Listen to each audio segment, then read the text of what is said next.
The flight attendant ripped Ava's boarding pass, snarling, "This seat isn't for you." As a smug VIP smirked, unaware that in 30 minutes Ava would ground their entire airline.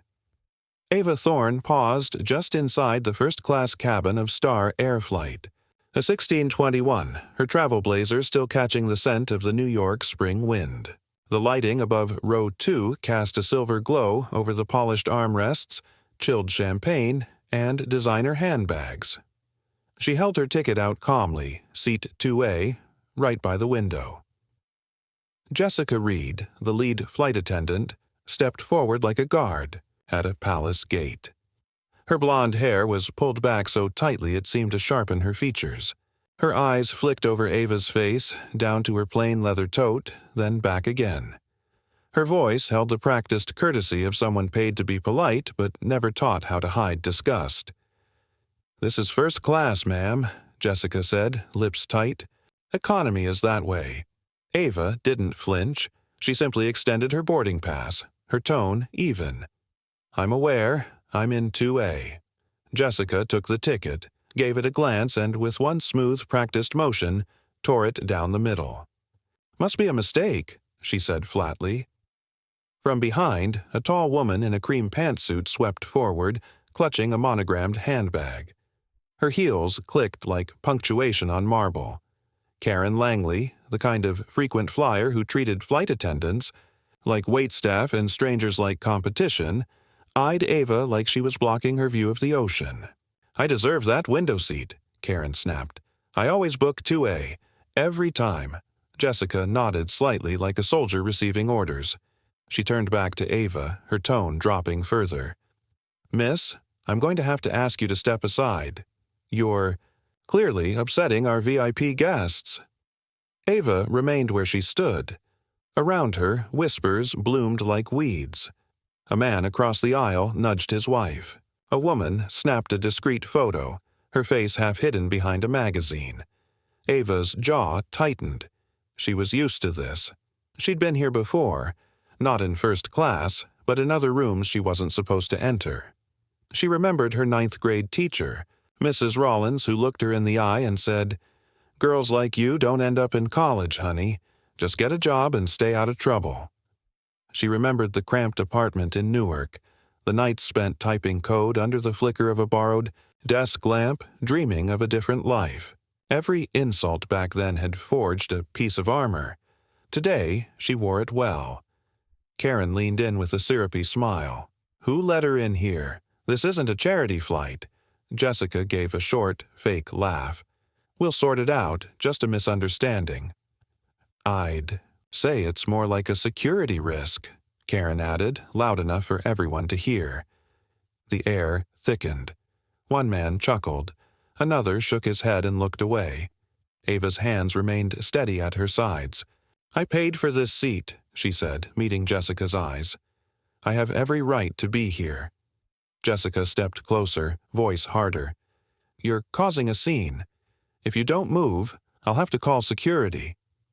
From the back of the cabin, a young man tilted, his phone just slightly. Malik Jones, mid-20s, jeans and a hoodie, was quiet, but his camera lens wasn't. He had been watching the whole thing, and now his phone recorded steadily, silently, his brow furrowed, not in pity, but in understanding. He'd seen this script before. Near the crew curtain, another figure stirred. Elena Torres, a senior operations officer in Star Air's regional team, stood quietly, half hidden from the rest. She adjusted her badge, then met Ava's eyes for the briefest second. She gave the subtlest of nods, barely perceptible, but intentional. A signal. Ava exhaled once. Then, with her right hand, she tapped the face of her smartwatch. One button, a single signal. In the control room beneath the terminal, a dormant system activated. Encrypted messages buried deep within Star Air's internal comms grid began to ping to life. Elena slipped away from her post and into a maintenance corridor, her tablet already lighting up. Karen didn't notice any of it. She was too busy inspecting her manicure. Jessica placed a hand on Ava's shoulder. "Ma'am, you need to go." Ava didn't move. Her voice was calm. "This will be a moment you remember." Jessica scoffed. "What, you'll write a bad review?" "No," Ava said. "I'll write your future." Jessica's mouth twisted, unsure if it was a threat or just arrogance. "You'll regret this," Ava added softly. Karen rolled her eyes. "Is that supposed to scare us?" From his seat, Malik looked from Ava to Jessica, then back again. The camera in his hand never blinked. He didn't know who Ava Thorne was, not yet. But something in the way she stood made him press record just a little harder. This brazen act of prejudice was about to unleash a storm no one on that plane could imagine. Have you ever been unfairly judged because of your appearance? Share your story in the comments, hit subscribe. If you believe in standing up to injustice, this is just the beginning of Ava's fight. Jessica's heels clicked briskly as she stormed toward the front galley, radioing for backup. "We've got a disruptive passenger in first class. Immediate assistance. Required." Her voice was all urgency and self-righteous indignation, crafted to paint herself as the victim. Back in row 2, Ava remained standing, her back straight, her breath measured. Karen Langley adjusted her sunglasses, indoors no less, and muttered, "This is what happens when you let standards drop." The cabin murmured like a stirred beehive. Passengers exchanged glances, some amused, others visibly uncomfortable. A woman in row 3 leaned over to her husband and whispered, "They wouldn't treat a white man like that." A moment later, the cockpit door opened and in stepped a tall, barrel-chested man in a slate-gray suit with a star airpin on his lapel. Victor Hayes, regional manager of airport operations. His smile was tight, managerial, the kind that practiced empathy without offering it. He looked at Ava with the kind of glance that had followed her most of her adult life. Measuring. Dismissive. "This, the passenger?" he asked, barely glancing at the others. Jessica nodded. "She's refusing to leave the seat. Created a disturbance." "We tried to explain." Victor turned to Ava. "Ma'am, I need you to deplane immediately." "I paid for this seat," Ava said evenly. "What exactly am I being accused of?" Karen chimed in. "She stole the ticket. I watched her fumble with it like she didn't even know where to sit." Victor raised an eyebrow. "You have any proof of purchase?" Ava pulled up her Star Air e-receipt on her phone and held it up. "Confirmed. Purchased weeks ago. Non-refundable. Assigned seat 2A. Victor didn't even glance at the screen. "Look, we can sort this out later. But right now, I'm ordering you off this aircraft." "You're siding with someone who just accused me of theft without evidence," she said, calm but cutting. "Are you aware that's a serious legal accusation?" Victor leaned in. "You need to stop talking and comply, or we'll make sure you're permanently banned from Star Air flights. Understand?" A few rows back, Malik Jones zoomed in on the confrontation. Heart pounding. Every word was being captured. He'd seen the headlines. He knew what this was. Prejudice in a pantsuit. As Victor postured in front of Ava, Malik's camera caught another angle. Karen suddenly slipped a thick envelope into Victor's hand, tucked between two brochures. The pass was smooth, practiced. Victor didn't even blink. He just nodded and murmured, "She's gone." Jessica turned toward the aisle, triumphant. "You heard the man. Time to leave." Ava didn't flinch. She simply reached up and tapped the side of her watch again. Elena Torres, now deep inside the terminal's operations corridor, watched a blinking dot on her screen change from blue to red. It was time. Victor reached for Ava's elbow. "We don't want to escalate this." "You already have," Ava said, her voice low. "This isn't just prejudice. It's illegal." Jessica scoffed. "Illegal? You're nobody here." Ava's smile was small but sharp. "That's where you're wrong." She shifted, slightly, and positioned her wrist closer to her blouse collar. A hidden microphone embedded in the watch band had been recording the entire conversation. including Victor's threats and Karen's unfounded accusation. "I'd recommend choosing your next words carefully," Ava said. Victor laughed humorlessly. "What? You gonna post a review?" Suddenly, the cabin speakers crackled. A man in 1C looked up, puzzled. "Are we supposed to hear that?" Then Victor's own voice echoing across the first-class cabin. "She's gone." Then Karen's. "She probably stole the ticket." Passengers froze. Phones rose in unison. Jessica spun toward the cockpit. "Who patched that in?" 30 feet away, in a quiet operations booth, Elena calmly tapped her screen again, looping the recorded bribe moment. Victor murmuring, "We'll handle her," right after accepting the envelope. The audio played again, louder. Victor turned pale. Karen muttered, "That's illegal. She hacked us." A man in 4A stood up. "No, you bribed someone. That's what I heard." Ava didn't move. She simply looked at Jessica. "Still think I'm nobody?" Jessica's mouth opened, but no words came. Malik was already uploading. The video had caught everything. From the torn boarding pass to the smug exchanges, the bribery, the arrogance. He tapped in a title. "Black woman denied first-class seat on Star Air. Watch what happens." Then a hashtag, DDing Star Air, shame, and tapped. "Post, Elena, on a secure channel." Routed copies of the footage and audio to 3 national reporters. She also sent it to Ava's secure backup server, a failsafe, just in case. Victor stammered, "You're recording me without consent." "This is a public space. No expectation of privacy," Ava replied. Karen sat down hard, face flushed. "This is ridiculous." But the whispers were now full-on voices. One man muttered, "I'm switching airlines." A woman added, "Hope she sues them." Jessica tried to regain control. "Folks, please remain calm." But control was already gone. The story had taken flight without them. Ava turned slightly to Malik.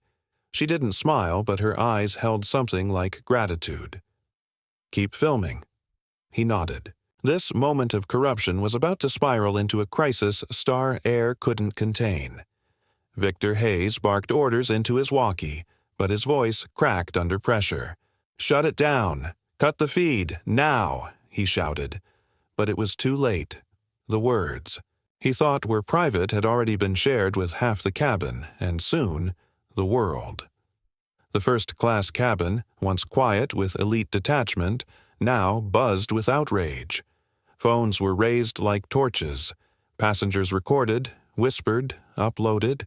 In 2B, a teenage girl was already live-streaming. "They kicked her out 'cause she's black. This is crazy. Look." Ava Thorne stood still, her hands by her sides. She had not raised her voice. She had not threatened. She didn't need to. Victor tried again. "This is a misunderstanding. It's being taken out of context." "No," came a calm voice from the back. "Malik." He stood up, phone steady in his hands. "You tried to erase her. Now everyone sees you." Victor's face twitched, his false professionalism cracking. "Security!" he snapped. 2 uniformed guards appeared at the cabin door. Without a word, they approached Ava. Karen sat back smugly, arms crossed. "Finally, let's clean up this mess." She refused to comply, Jessica told the guards. She was aggressive. Ava raised an eyebrow. "Aggressive?" The guards didn't answer. They simply reached out. They didn't grab her harshly, not at first, but their fingers locked tight around her upper arms, enough to bruise. Her phone slipped into her pocket as she turned her head, eyes focused not on her captors, but on Malik. "Row 5, she called, evenly. "My bag," Malik bent, retrieving a small black crossbody from under the seat. She nodded. "Keep it safe," Karen cackled. "She thinks she's royalty now." The guards began escorting Ava down the aisle. She didn't resist. She didn't yell. She moved like a current, steady, inevitable. Cameras followed, voices filled the air, some murmuring support, others silent in complicity. Victor followed behind, trying to keep his voice authoritative. "You'll be hearing from our legal team." Ava stopped just before the aircraft door. "I look forward to it," she said. Then, in one motion so quick it looked choreographed, she tossed something to Malik, a thin silver USB, barely the size of a key. Malik caught it instinctively. Victor lunged. "Give that back!" Malik stepped behind another passenger. "Not a chance." Ava turned to the guards. "You can let go now." They didn't, until Victor signaled with a sharp nod. The guards stepped back, unsure. Ava adjusted her sleeves. Her coat had shifted in the struggle, revealing a slender silver pin on her lapel, one that no one recognized. "Not yet." Malik slid into a seat in the gate lounge. Once off the plane, he popped the USB into his laptop and clicked the file labeled Star Air Records Encrypted.zip. A prompt appeared. He hesitated, then entered the passcode Ava had whispered as they passed. Justice 081. Folder opened. Inside were dozens of audio files, transaction logs, staff memos, internal chat screenshots, all linking Victor, Jessica, and several upper-level Star Air managers to racial profiling, seat reassignments based on appearance, and suppression of customer complaints. A pattern, a system. Malik's hands trembled. Then he clicked Upload. Meanwhile, back at the terminal, Ava walked calmly through gate B12. Passengers parted like water. Whispers followed her, but she didn't shrink from them. Her phone vibrated. Elena Torres. "Viral. CNN just posted. Fox, too. It's everywhere." Ava exhaled slowly, her spine straightening. Across the country, the hashtag #StarAir shame exploded. The video clip had all the elements of a storm. A black woman mistreated, a blatant bribe caught on camera, a cold flight crew, and a silent, complicit elite. It played again and again. Jessica tearing the boarding pass, Victor's voice echoing, "She's gone." Karen's smug sneers. Malik's video hit 1 million views in under 12 minutes. Major news outlets ran with it. Racial profiling at 30,000 feet. Airline crisis. Passenger mistreatment goes viral. Tech CEO targeted on first-class flight. And then came the twist that broke the story wide open. Elena, working from a secure location inside Star Air's data center, had just dropped a quiet bomb. She uploaded Ava Thorne's full profile, not just as a passenger, but as the CEO of Tech Trend Innovations, a multi-billion-dollar company whose software powered more than 40% of Star Air's reservation and fleet management systems. Social media went into meltdown. Wait, she's their vendor? They messed with the wrong one. This is corporate suicide. By the time Ava reached baggage claim, her phone was ringing off the hook. Reporters, lawyers, executives from other airlines, everyone wanted to know what she'd say next. A message popped up from Elena. "Stock down 15%. Board's in an emergency. Meeting. You ready?" Ava responded with one word. "Yes." She tapped Malik's number. "Good work," she said. "Head to Terminal 4. There's someone waiting for you." "Who?" he asked. "You'll see." As he packed up his laptop, the terminal TVs flickered. A news anchor, face tight with urgency, read from a breaking update. Sources confirm that Star Air executives are now under investigation for systemic misconduct. An anonymous whistleblower has released over 24 files pointing to years of internal abuse. The whistleblower? A passenger removed from a first-class seat just 30 minutes ago. At the gate, Ava adjusted her coat. She was alone now, but not isolated. She walked with quiet precision, like someone who had just moved the first chess piece in a very long game. This time, no one dared to stop her. As the world raged online, Star Air's executives were about to face a reckoning they never saw coming. Precisely 10:41 a.m. The glass walls of Star Air's executive conference room, perched high above downtown Manhattan, pulsed with tension. The emergency meeting had been called less than 15 minutes earlier. Everyone had seen the same video. Everyone had read the headlines. CEO Richard Langston stood at the head of the oval-shaped table, fists braced on the polished wood like he could anchor the room through sheer force. "This cannot be happening," he growled. One damn seat is about to ruin us." Victor Hayes sat to his left, pale and sweating. His voice cracked. "It's being blown out of proportion. She staged it. She had cameras, planted mics. She had receipts," cut in board member Denise Callahan. "Confirmed ticket, confirmed seat, and that feed. The whole cabin heard you." Richard's phone buzzed again. Another alert. Another article. Star Air stock down 22% in 36 minutes. Karen Langley's voice suddenly came alive on the conference room screen, joining via video from her luxury villa in Florida.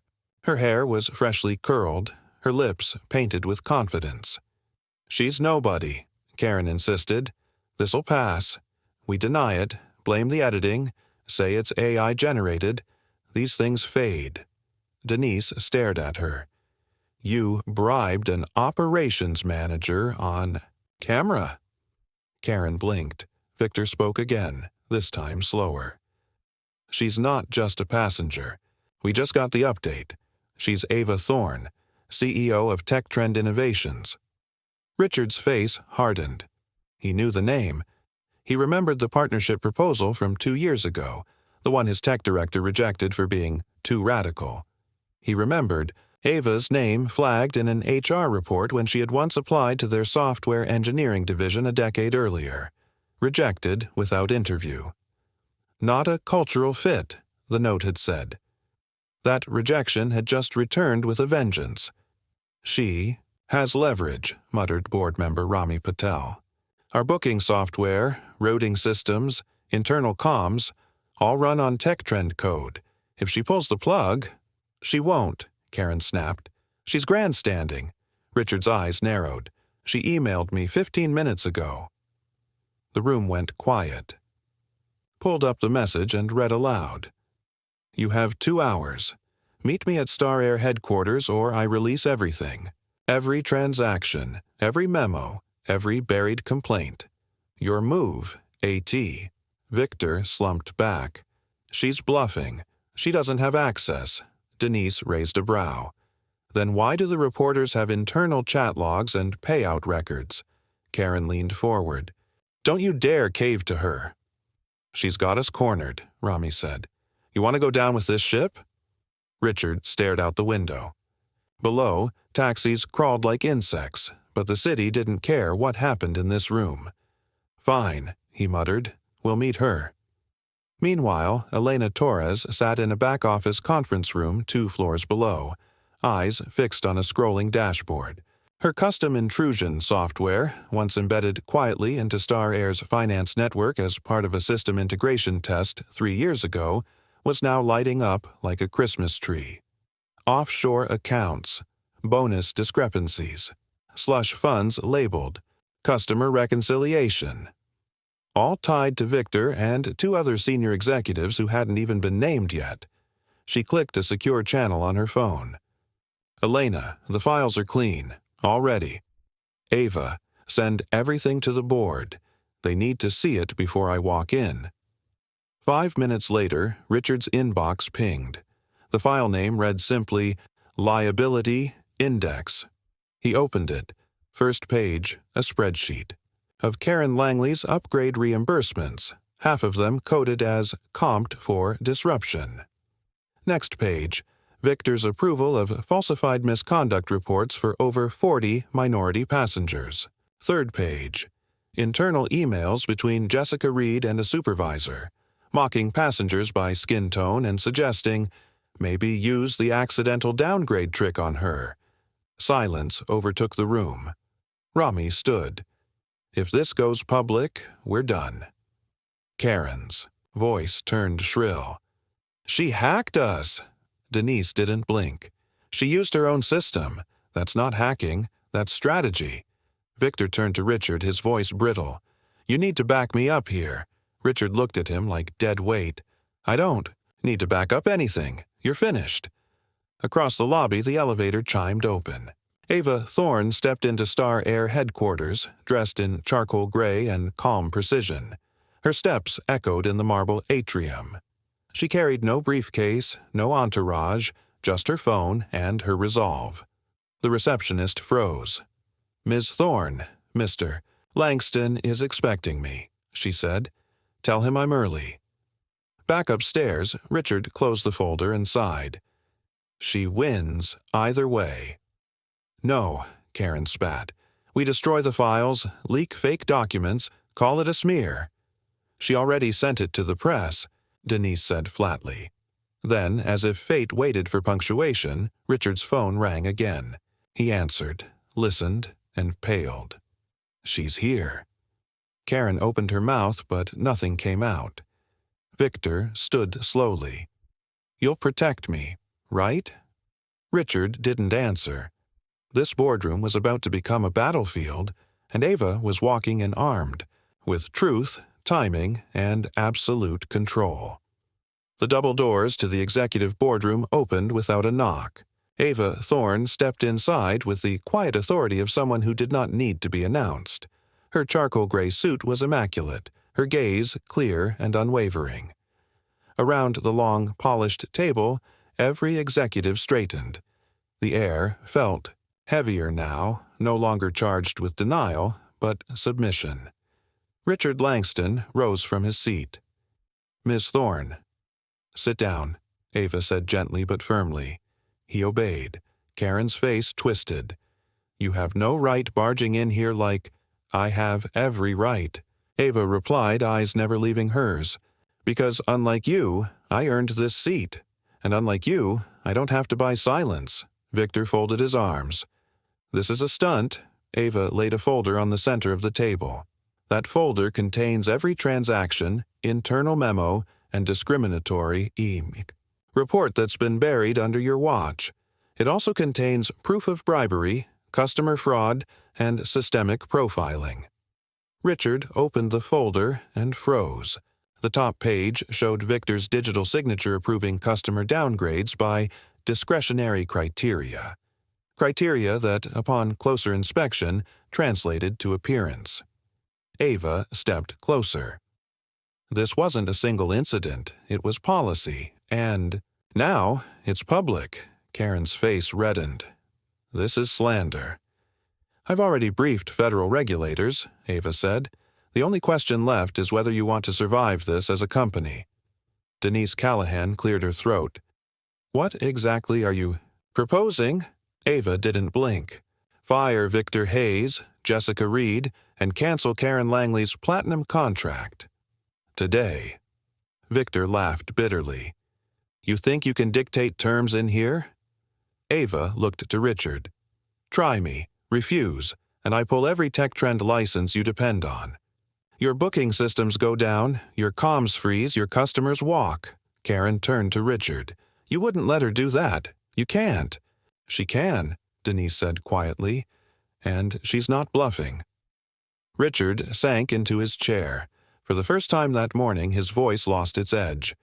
Hayes, you're done. Effective immediately. Victor stood slowly. You'll regret this. No, Ava said. You will. He turned and stormed out without another word. Karen stood next. This is a disgrace. I've flown with this airline for over a decade. And abused it for just as long, Ava replied. Your privileges are revoked. Karen looked around the room, expecting someone to defend her. No one did.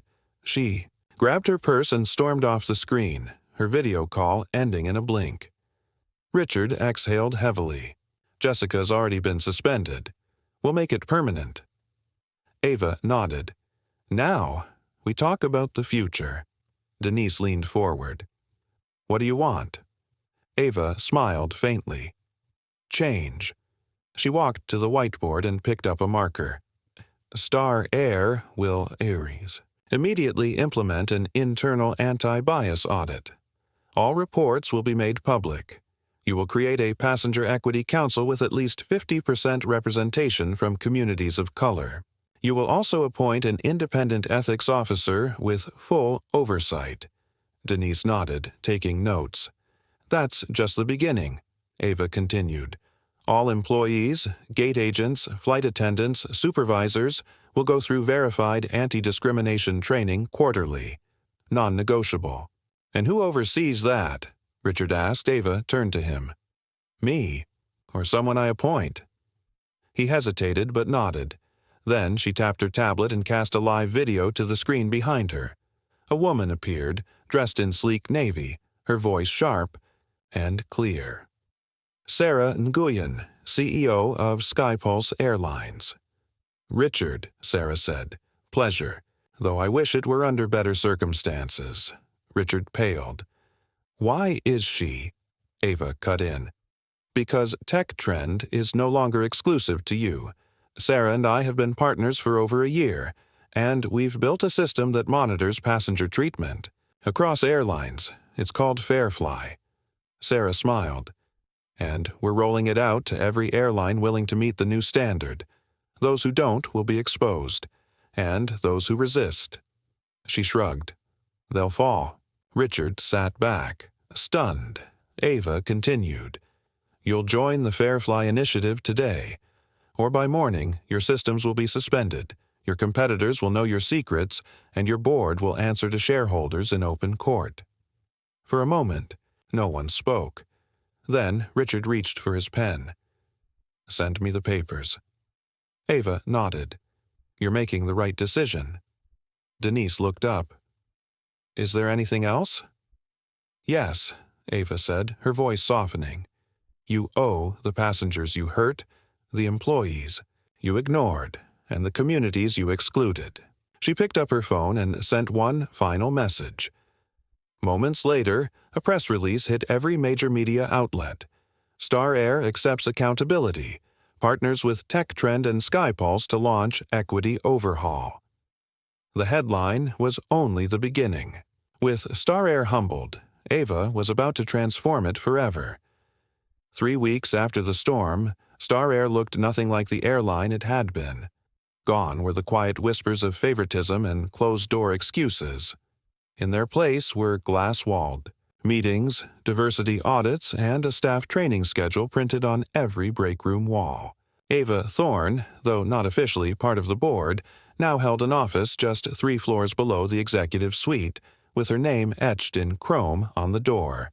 She had refused the title of consultant. Titles didn't interest her. Results did. The first program she implemented was blunt in name and sharper in function. Bias doesn't fly. Every Star Air employee, from flight attendants to top-tier directors, was required to undergo real-time scenario training. No slideshows, no generic HR videos.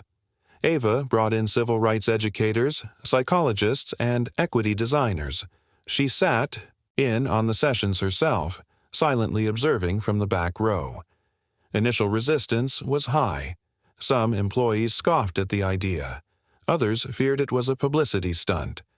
But when the first team of gate agents passed the new evaluation with flying colors and were then promoted internally, skepticism began to fade. Even Malik Jones, now a formal part of Star Air's Public Transparency Council, noticed the change. In his first live Q&A as company ambassador, he answered a viewer's question about why he stayed. His answer was simple.